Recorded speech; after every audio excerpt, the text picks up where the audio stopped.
Alright, hey guys, it's Lone Turtle, aka Wild Riffiato. Sorry, that took me a minute. So today I'm going to be doing a video kind of touching up on the video I had yesterday. As of today, it's the 22nd. So the schedule was for tomorrow, or the 23rd, for me to be doing a VOD review, and I had that in the description. But I ended up changing it last minute because I thought there was kind of a little more I wanted to go over in detail about the support role, how I got to where I'm at, tips for climbing. Yesterday I kind of went over a little bit of the macro of playing, and not so much, the finer details in terms of builds, champions I like, strengths, weaknesses, matchups, that sort of thing. I can't go too in depth because just getting through each build and each rune set for me not even playing half of the support tag champions, it was almost an hour video, so I'm going to try and condense it. The first time I recorded, didn't have my microphone on. Second time I recorded, didn't have enough storage. I realized I had to clear out a bunch of things, re-download YouTube because it was taking up like 12 gigabytes for some reason. So yeah, we're just gonna get into it. So last time, I'm gonna reiterate, so just a refresher in terms of sort of macro things you can do that will help you sort of get to where you want to be, whatever your goal is, whatever tier it is. Just remember, as long as you have an above 50% win rate, you're eventually going to get there. And so yeah, just keep that in mind, and also remember where you're at is just temporary, so don't worry about it too much. But so for support specifically, well, this I guess would apply to other roles as well, but support, especially in the lower elos, I noticed that people think rotating is just to mid, or yeah, they don't understand that you're basically like a mobile ward. Like when people say they need vision, yeah, you have limited options in terms of vision, but you need to remember that you are the team's basically mobile ward. You're all mobile wards, but especially support. I find myself even in top rotating sometimes, and my ADC will be freaking out, and it's like, I wouldn't put you in a position where you would be, I guess, where I didn't think you could handle yourself, just staying under tower and farming. It's real simple. Especially if you're like a Caitlyn or something, then it makes my job easier to be able to move where I need to secure leads in other lanes, because top lane may not be getting ganked, or top lane may not be getting help from the jungler, but they may be getting ganked constantly. So in order to, sort of resolve that issue and have them not int and tilt, I would rotate up there. It's not all the time, it's not every game, but if that's the win con, or that can stop us from getting snowballed on, I'm gonna do it. So remembering rotation is not just a mid, and then also helping your jungler out, like just protect them, watch their back while they're getting scuttle. You don't even have to do anything. So yeah, that sort of thing. Don't touch wave unless you have charges and or you're hard pushing, and watch the HP. If you don't have charges, you could tap, I would say tap the mage minions down to half because they're a little bit squishier, and then the melee minions to about quarter, and cannon just go down to half. That's typically how I do it, and it's just to keep the tempo for the ADC so they don't miss any farm, especially if they're playing Jhin. You want to be real careful about ever touching the wave unless you have relic shield charges. But anyway, I'm going to get into just a couple builds. If there is support for support for maybe an in-depth video, then I'll do it. But so far, I've gotten a couple likes here and there on videos, no comments yet, so I'm assuming I'm doing all right. It's just kind of commentary and casual. It's sort of casual commentary so far, and that's pretty much been the entire channel. So when I do live gameplays, there will be a little bit more energy, and maybe that'll attract a different audience that maybe engages a little bit more with the content. Not that I need people to engage with it, but it would be nice because it would tell me maybe what other people are interested in. I'm still going to do my laid back commentary, self-reflection, all that, and obviously go on tangents about things not related to the game sometimes. Not like political tangents or anything, but you understand what I'm saying, just something that seems related to me at the moment, but in the grand scheme of things is just, I don't know, something on my mind. Late night talks. But anyway, so we're gonna start off, let's see here, we're gonna go into the builds section, the builds tab, and we are going to, hold on, let me get my mic up here, so hopefully this audio isn't too loud. I had a problem with the first video I made, not the Achieving Master, but the other video. So let's see, this is what I want. Okay, so first off, I'm just gonna go over what champions I don't play, organized, just straight through, because the first two videos I made, I was like sort of bouncing around. This time we're just gonna go in order. So obviously, well, that's just weird that Amumu, it's not weird that Amumu is support, but I don't play that. Yumi just ruins the experience for everybody. That's my opinion. It's just an opinion, but Rakan seems interesting, but I might want to get to play or learn at least to some extent. I mean, I understand to a certain extent what he does, just not play wise. I don't have any experience. I don't play Pike, I don't play Thresh, and so when I say I don't play them, it's not because they're not good or they don't have any value, it's just because that's not my play style. So that's why. It's not necessarily, that's not that they couldn't be my play style either, it's just I haven't played with them enough to know. I know what works for me and what doesn't. So, we got Thresh, Pike, Veigar. Veigar is actually one of the exceptions to that rule. Veigar is just not that great of a support in my opinion. I'm not saying period, but it's just not. He's not that great of a support. He relies too much on gold to be, I think, a support. To be honest, like he has his E and he does a lot of damage, but so does Brand, and Brand's a little bit more mobile and also is a little more flexible with like flashing in and doing things. So yeah, don't play Veigar. That's the recommendation, but in terms of just overall, don't play it. That I don't play, and not necessarily for the same reason as Veigar. Thresh, Pike, Lulu, Sona, Janna, Nami, Seraphine, Morgana, Lux. I think that's it. Yeah, so the rest. Oh, and Alistar.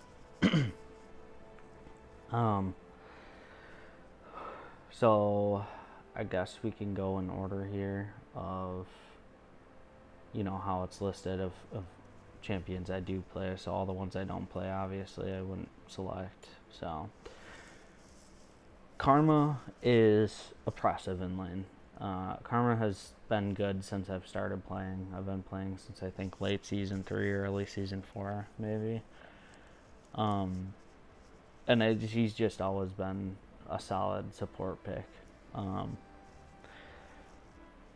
Honestly, there are a lot of different ways that you can build her, but me personally, I build her as support oriented as I can.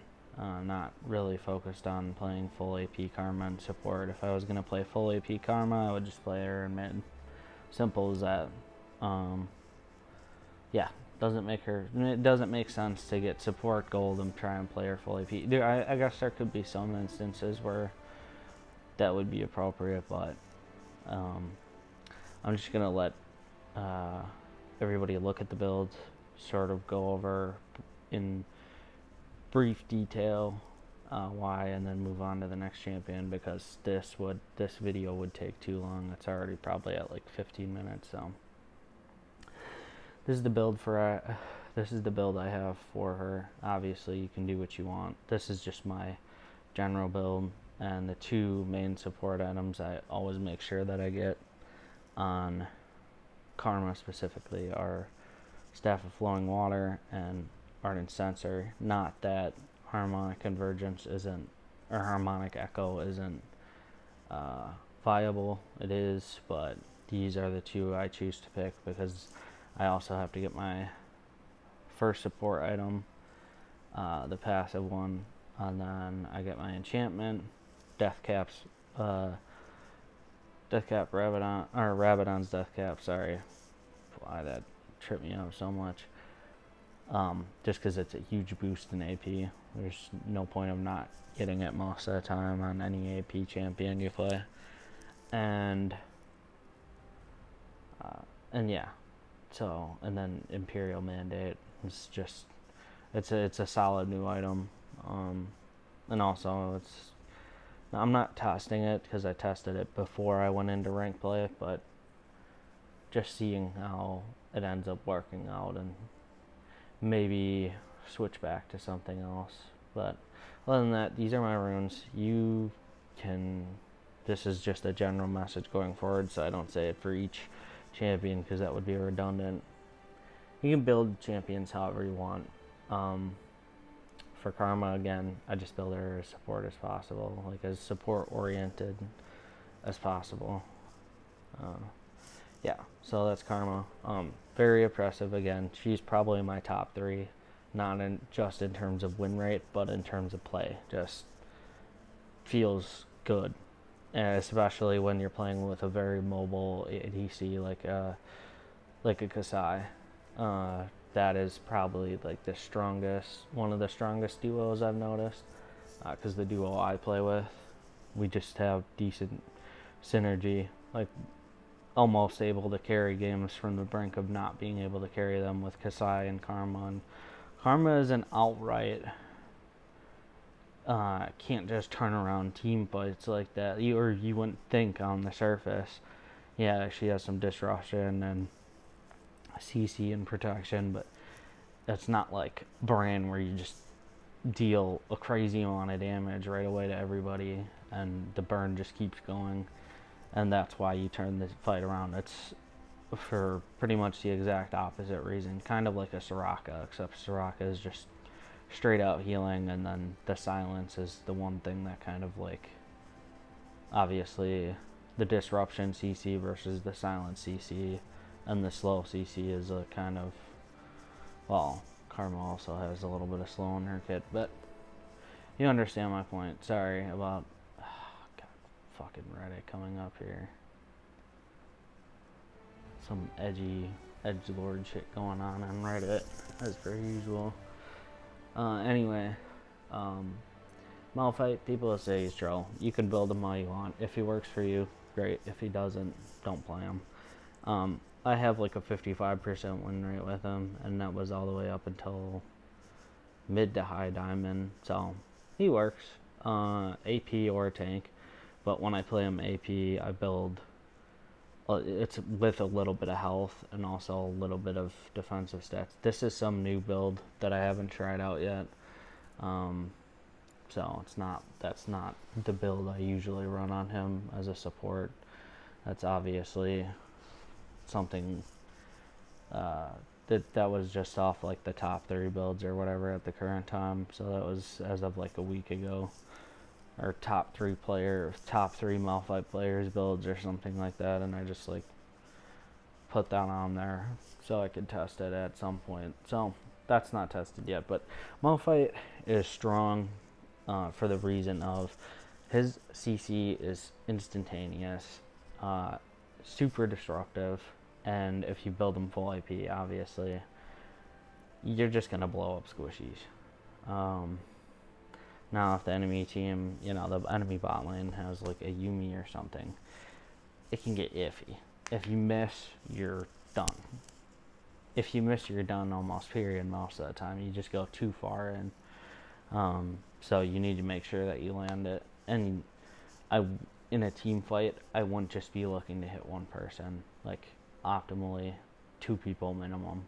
Obviously, the more the better, but like if you miss or you even just hit one person that's not necessarily a huge damage dealer in the fight, you're doing your team a huge disservice by missing. That's why he's probably called troll. So, but yeah, it can work. I haven't really played him too much in Master, so I'm not too sure on that one. I think just say stick to top for that, but again, he's technically could be played as a support and does work there. So Nautilus, I have 2 builds. One is half tank, half AP. The other is just full tank. Pretty much the same runes though across the line. Aftershock and weakness, bone plating, and hunter pack or pack hunter. Yeah, pack hunter. And yeah, you build them the same rune wise, because yes, there's runes that might help scale your AP a little bit more, but you don't need to scale your AP. He already does a decent amount of damage, and he's already tanky enough to the point where you would just rather have the tanky runes and a little bit of a burst of damage. And then obviously weakness, the CC, just having your team deal 5% more damage overall, and also including you, so that does kind of scale. Or it doesn't scale, but it does help immensely. So yeah, that's how I build them. Also, for summoner spells, it's all based upon what the ADC picks, almost every time. I'd say like Brand is the one exception where pretty much I just always take heal, because he needs having the little bit of health and mobility if you sort of get in a fight and you can't get out too easily and you don't want to use your flash, or save it till the last moment if you need it. Yeah, if you can save it type of deal. But otherwise, if your ADC picks exhaust, for example, if my ADC picks exhaust, for example, I usually pick heal, right? Because that gives you mobility and a little bit more beefiness if you decide to go in or if you're trying to get out. I hardly ever take ignite. I just find survivability typically a safer option. Not that safer is always better in terms of winning games, but in terms of winning lane it is, because out farming is always going to win you the game. Or not always, but almost always is going to win you the game. It's like if your ADC is even 800-900 gold ahead, that's still a small advantage. But if you're out farming to the point where, your ADC is like half an item ahead, that's huge. Like, you don't realize how much that actually affects the enemy's ADC's ability to actually fight it out. If it's on even ground where both supports and both ADCs both have their summoner spells either up, or both of them are completely exhausted. But it'll never be that way, right? One person's heal will be up, one person's won't. Maybe 2 people's heal will be up, and one support does not. So it's like, And that's just an example. That's not saying like everybody will have heal in the bot lane. That's almost never going to happen, but you understand what I'm saying. So hopefully, and if not, then I can clarify it in another video. Anyway, we're going to continue. We're only through 3 champions so far. Galio, very strong, very tanky, very disruptive. A lot of mobility, a lot of versatility in terms of getting where he needs to go. He has his E for movement. He has his ultimate for movement. I build Nimbus Cloak on him, so even more movement. Cosmic Drive. You see where I'm going. Like, he just ended using your boots, even using your flash to get somewhere real quick and get in, get out. He's very highly mobile, and most of the time I build him part AP, part tank, and sometimes I build him full tank with Grasp instead of Aftershock, because that heal, that sustain in lane, and then when you get super tanky late game, like, the enemy has to 1v1 you with like something that shreds armor essentially to win that fight, or is tankier itself, and there's not much, you can't get much more tankier than Galio full tank. So I have exhaust on here, obviously. Sometimes I take exhaust, sometimes I take heal, sometimes I take ignite. It just depends, you know. So I'm not going to go over that too much. I know that's kind of vague and like, oh, well, this is better almost 90% of the time because of this reason. I don't really buy into that. Matchups are always different. Team comps are always different. It's ever changing. So, unless the summoner spell itself gets like a really big nerf or buff or something like that, and there's like a clear advantage or disadvantage, but usually they stay pretty balanced. So, yeah. Let's see here. Okay, so Brand, I'll post the link to the original video, or the video that I found that actually has the person that I first saw the build from, because it's not a build I made. I don't know if he's the originator, but it's the first time I saw the build. Specifically, the runes is where the build, and the items I actually usually buy Infinity Orb first, but that's just a little side note. But so for the runes, it's kind of like, let's see, it's just got a lot of healing. Let's put it that way. And you're not playing Brand for the healing, but if you can deal a lot of damage and also heal your team up upwards of 500 health per team fight, that's a pretty big difference between life and death sometimes. And also just being able to maybe catch up on some like quick farm afterwards, or start Baron up because you have enough health to sort of sustain through Baron and the whole enemy team's down, so you don't have to worry about, you know, being killed, or most of them are down. Again, I take Mana Flow Band is always the last rune. Just always. The other ones are debatable. Obviously, the defensive rune. Let's see here. Resolve runes. Okay, so resolve runes, I think, are almost completely subjective. I like Second Wind for the sustain in lane, and that's not just for tanks. Again, I have it on Brand, so I have Mana Flow Band and sorry, I can't think. Mana Flow Band and Second Wind. So I never, if I play smart, my health and my mana stay pretty high during a good chunk of the laning phase, enough to outlast the enemy and really get a lot more poke in, honestly. And then Triumph, that's works with Infinity Orb and executing enemy champion. Like, your burn is doing 60 burn per second, or per second and a half, or something like that.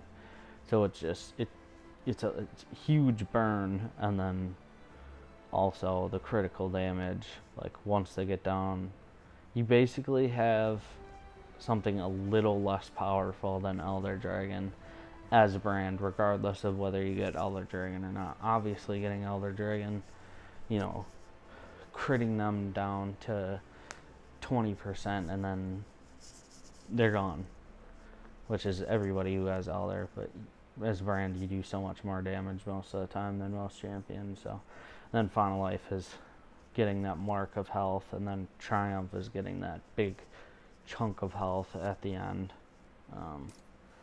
When the enemy champion dies or enemy champions.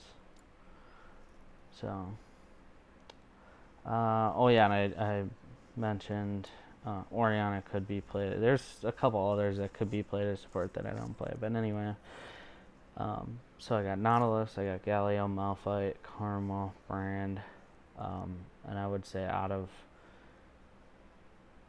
so typically I just play Karma, Braum, and Brand. Those are my top three. So we'll get into Braum next because that's in order, and also it's top three in terms of, I think, win rate, and also just in terms of just a solid champion overall to play.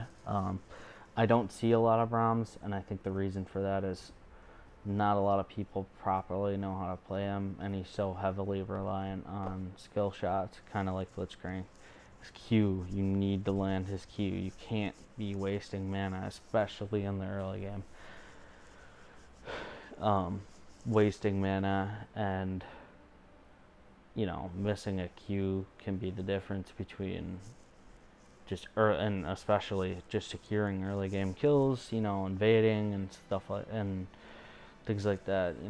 That it can make a huge difference when you hit your Q, because that already gives you one part of your passive procced, and then you just need to hit them 3 more times basic attack, which either you're ADC or maybe you're close to mid lane, and then you got the enemy mid laner off guard.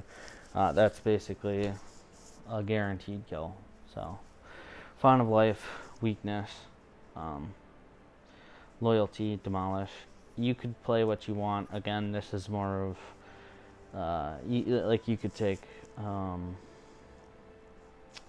Sorry, I'm trying to think here. Let me just. Aftershock. You could take Aftershock. You should always take weakness. Your resolve tree. You could honestly take anything. The tenacity and health is good from Hunter Titan. Adaptive Carpus, so you don't get poked down. Bone plating, so they're probably not trying to burst you because you're not a squishy, but then again, being more tanky as a tank is never a bad thing. It just, and also, when you use his combo, his flash ult combo, or even just charging straight in, being able to take that burst damage, because they'll be kiting you and poking you, but it'll all sort of hit you at once because you're on the front line. So taking that burst damage, and ultimate shield, that's kind of for your ultimate combo. You could use it in other scenarios, but it's most useful in that regard. No reason to take nullifying ult, or your AD and your AP will not be high. Demolish. You could take Pathfinder. You could take Hunter Genius. I take Demolish. Or you could take Nimbus Cloak even. But I take Demolish. Those extra turret platings, extra gold in the beginning is huge. On tanks especially. Getting gold is not always easy. So, yeah. Just to get extra gold, honestly. And also to push the lane, like get first tower, and that's more gold for everybody, and just getting objectives in general. So, let's see here. And the next champion I'm going to go over is Soraka. Okay, so Soraka can be built a couple different ways. Typically, I always go for Harmonic Echo right away. I like the bounce healing effect on everybody, including yourself. More health comes back to you. That's more healing you could do. That's why I always take heal on Soraka. It's extra healing all around. No point in not doing it. Ionian Protect. I did some testing with that, and it's very powerful. Yeah, a lot of people use Meteor right now for multiple different builds, multiple different champions. Meteor is pretty much the go-to, but Ionian Protect on Soraka, that's you'll see how much more powerful it is than Meteor specifically on Soraka, in terms of like affecting the team fight. So then we have Imperial Mandate, of course, for the move speed that helps, and then bonus magic damage, bonus damage. So, and then obviously ability haste, and it's just got a good general set of stats with it, and then it's passive. So, Warmog's armor, that's pretty much a must in my mind for Soraka. You could say otherwise, like, but I don't know. It's being able to leave a fight for 5 seconds when it's close to over, or if you're already winning, getting that health and coming back as soon as possible, instead of having to back and then come back to the battlefield and the fight's already over and you can't heal your teammates to go and farm afterwards, or maybe chase down that last person on the enemy team to make sure you have a free field for 30 seconds with nobody else on it. Array, for obvious reasons. You could take Fauna Life, I guess. Gathering Storm, that's just a no-brainer. It's extra AP. Nullifying Orb, you have a decent amount of AP, so kind of scales well with it. And then Mana Flow Bin. Yeah, you need mana as well as health on Soraka to really get your healing off to everybody. And also with champions like Galio, actually really any of these champions are great at rotating, but Soraka in general, because you're not necessarily ganking the enemy. Like, per se, you go to mid lane, you're not necessarily there to gank, although you can silence them and your enemy mid laner can choose what to do from there. If they just ping you off, then, walk away. But you're really there to heal. So you can have your mid laner out sustain the enemy mid laner pretty much all game if you take safe pathing and you choose intelligent times to go there, not leave your ADC stranded. But some ADCs are more capable than others, not just champion wise, but actually player basis wise. So just assess the situation and make a decision based off that.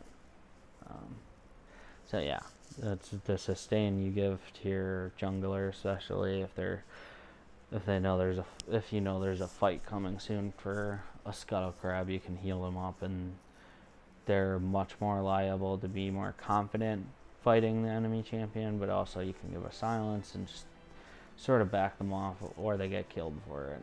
And either or, your jungler survives. He's not gonna die. Period. So yeah, that's that.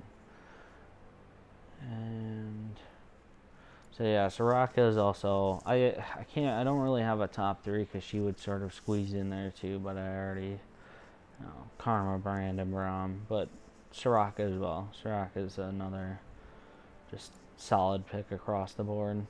Can never really go wrong with her. Let's see, I went over Nautilus, Brand, Braum, Galio, Soraka, Karma, Malphite, And I think Senna's it. Senna I have the most games with, but she is my least win rate percent over 50%. So she's at 50.7%. So she still is viable to a certain extent, but I feel like in seasons 4 and 5 she had a little bit more agency in terms of damage and just overall presence. I'm not sure exactly. I don't think she's really been debuffed, but or I don't think she's been nerfed necessarily, but I think she's had some. Well, she might have had some small nerfs over time because she was very dominant. When I first started playing her, I had like a 60. When I was in Emerald, I was sitting somewhere around like a 67% win rate with her and just dominating. Like every maybe 5 games I would play with her, I was carrying the game like almost entirely at a certain point. So, and that's not necessarily because I was high skill. It was just she was just very strong. Not broken necessarily, but pretty damn close. Uh, Pretty damn close. So, yeah, Senna's just always a good pick. You could build her offensive runes differently. If I play a tankier build with her, I go Grasp of the Undying for sure. Some people go Fleet for work. I don't.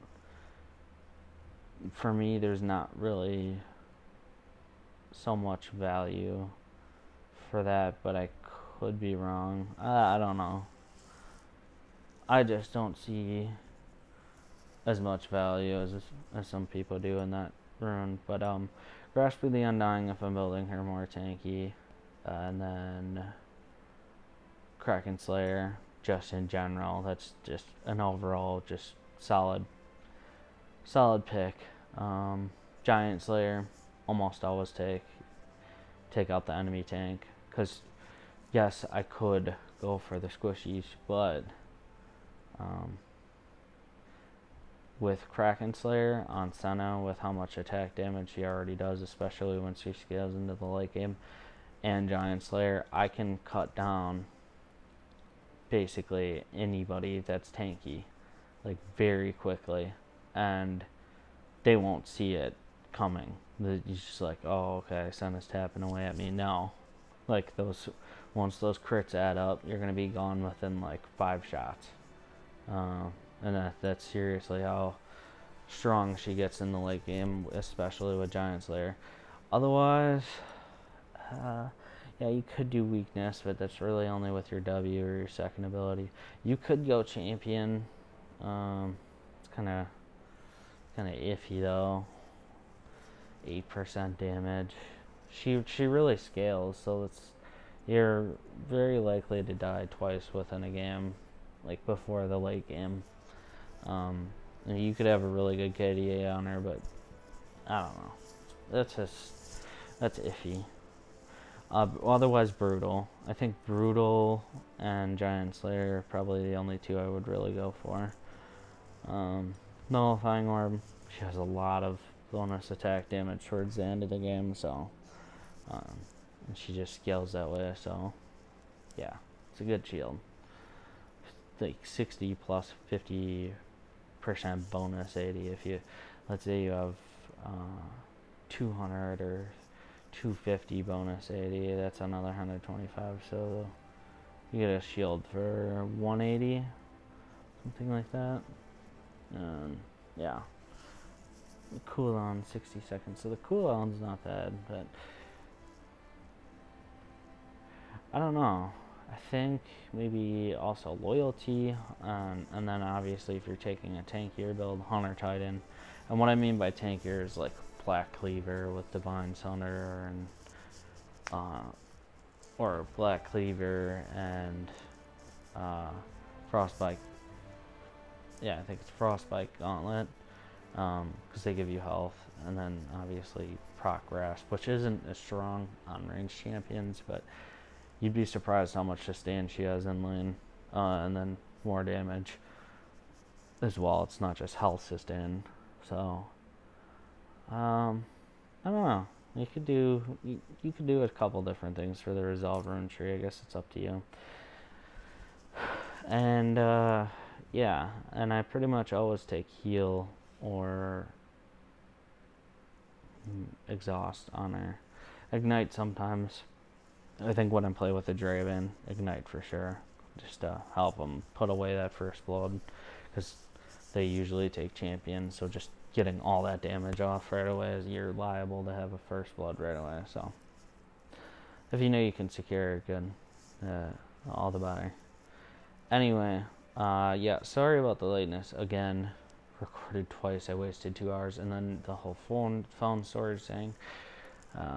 You know, like YouTube and all that, and photo library. That took me, that took me 3 hours of failed recordings, and I just got so frustrated I gave up. So now I'm recording this quickly before I go to work, and hopefully the video isn't too long. I did edit the schedule, so it does say now support commentary or support based commentary, something like that. And I will post a link in the description below for the original video that I found containing the build for brand. So you can sort of check that out on your own time. And thank you for watching. I'll see you on the Rift, and I hope your climb goes well. Thanks, guys.